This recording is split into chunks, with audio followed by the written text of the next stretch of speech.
Hi అండి, లోహిలీలా TV ఛానల్కి స్వాగతం సుస్వాగతం. ఇక్కడ చూడండి 2 కూతులు ఎలా పేలు చూసుకుంటున్నాయో. ఒక కోతి పడుకొని ఉంటే వెనకాల నుంచి ఒక కోతి చూడండి ఎంత చక్కగా పేలు చూస్తుందో. భలే ఫన్గా ఉంది కదండి. ఇది ఎక్కడంటే కీసర్ దగ్గర అండి.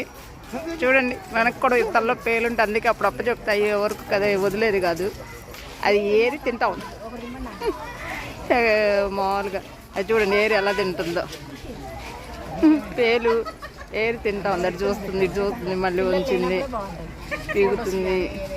పేలు మాత్రం తలప చెప్తానండి అయిపోయే వరకు వదులుతా అనేవాళ్ళు. అప్పట్లో పేలు తలనిండా ఉన్నాయి అనుకోండి, కోతిని తీసుకొచ్చి కూర్చోబెడితే అది వదిలి కదిలితే మొట్టకాయ వేసి చూస్తూ ఉంటుందని చెప్పేవాళ్ళు.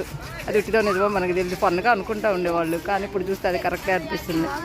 ఇక్కడ పార్కు నిండా కేసర గ్రామం, అదే కేసర గుట్ట ఉంది కదండి, శివాలయం. ఇక్కడ పార్కు, ఇక్కడ అన్ని కోతులు ఎక్కువ ఉన్నాయి. ఈ 2 కోతులు మాత్రం మా వెనకాల ఉన్నాయి. సరేనండి, బాయ్.